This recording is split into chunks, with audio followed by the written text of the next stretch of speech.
Assalamualaikum warahmatullahi wabarakatuh. Saya Rifda Sari Andini ingin mempresentasikan tugas manajemen strategik yang berjudul mengorganisasi tindakan strategi, pengelola budaya perusahaan, evaluasi dan pengendalian, mengukur kinerja komprehensif finansial dan non-finansial, sistem informasi strategis.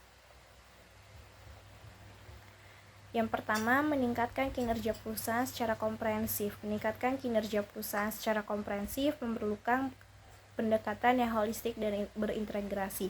Berikut adalah beberapa strategi yang dapat diperlukan. Yang pertama, pengembangan sumber daya manusia, pelatihan dan pengembangan investasi dalam pelatihan dan pengembangan karyawan untuk meningkatkan keterampilan dan kompetensi mereka.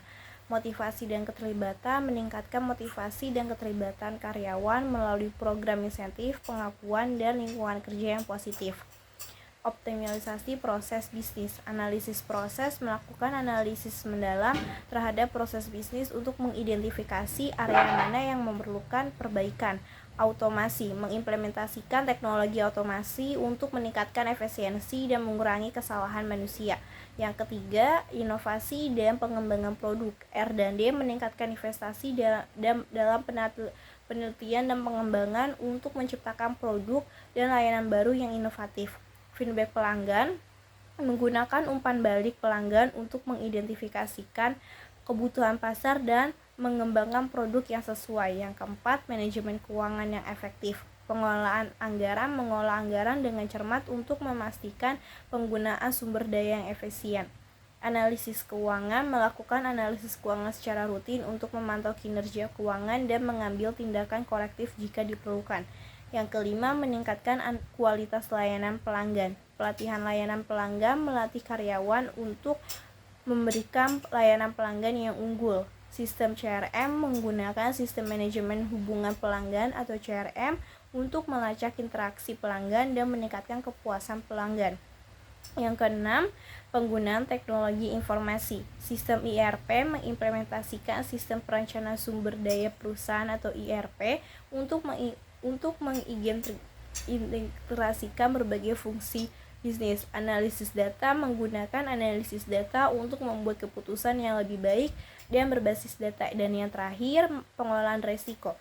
Identifikasi resiko, mengidentifikasi resiko potensial yang dapat mempengaruhi kinerja perusahaan.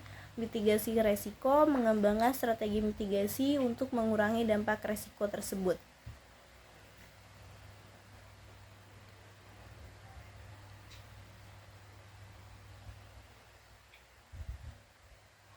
Definisi mengorganisasi tindakan strategi. Perusahaan perencanaan, implementasi, dan evaluasi strategi.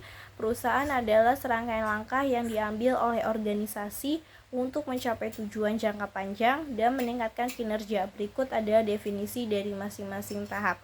Perencanaan strategi. Proses ini melibatkan identifikasi tujuan jangka panjang, analisis lingkungan internal dan eksternal, serta mengembangkan rencana tindakan untuk mencapai tujuan tersebut. Implementasi strategi. Tahap ini melibatkan pelaksanaan rencana yang telah dikembangkan selama tahap perencanaan. Ini mencakup mengalokasikan sumber daya, pengaturan struktur organisasi, dan pengelolaan perusahaan. Yang ketiga, evaluasi strategi. Proses ini melibatkan pemantauan dan penilaian kinerja strategi yang telah diimplementasikan untuk memastikan bahwa tujuan tercapai dan melakukan penyesuaian jika diperlukan. Tujuan meningkatkan efisiensi, efektivitas, dan keunggulan kompetitif. Tujuan utama meningkatkan pendapatan laba, meningkatkan kepuasan pelanggan, meningkatkan kemampuan bersaing, meningkatkan berlanjutan bisnis, meningkatkan nilai perusahaan. Tujuan efisiensi mengurangi biaya operasional, meningkatkan produktivitas, mengoptimalkan penggunaan sumber daya, mengurangi waktu produksi, meningkatkan kualitas produk atau jasa.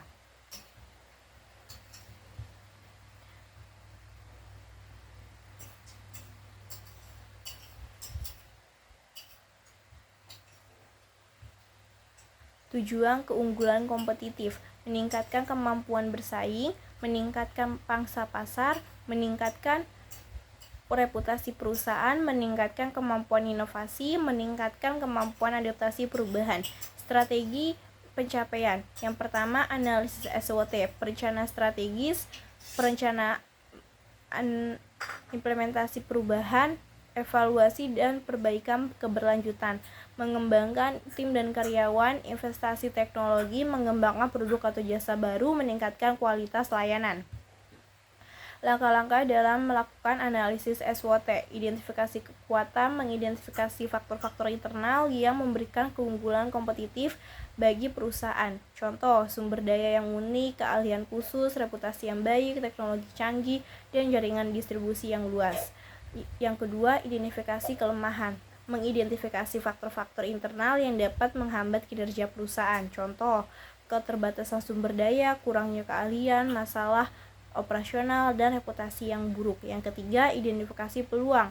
Mengidentifikasi faktor-faktor regulasi, faktor-faktor eksternal yang dapat memberikan keuntungan bagi perusahaan. Contoh, pertumbuhan pasar, perubahan regulasi yang menguntungkan, kemajuan teknologi, dan tren konsumen yang positif. Selanjutnya, identifikasi ancaman. Mengidentifikasi faktor-faktor eksternal yang dapat mengancam kinerja perusahaan. Contoh, persaingan yang ketat, perubahan regulasi yang merugikan, perubahan preferensi konsumen, dan kondisi ekonomi yang tidak stabil. Yang keenam, analisis dan prioritasi. Menganalisis kekuatan, kelemahan, peluang, dan ancaman yang telah diidentifikasi untuk menentukan prioritas tindakan. Contoh, menggunakan matriks SWOT untuk memetakan faktor-faktor tersebut dan menentukan strategi yang paling efektif. Keenam, pengembangan strategi. Mengembangkan strategi berdasarkan hasil analisis SWOT untuk memanfaatkan kekuatan dan peluang serta mengatasi kelemahan dan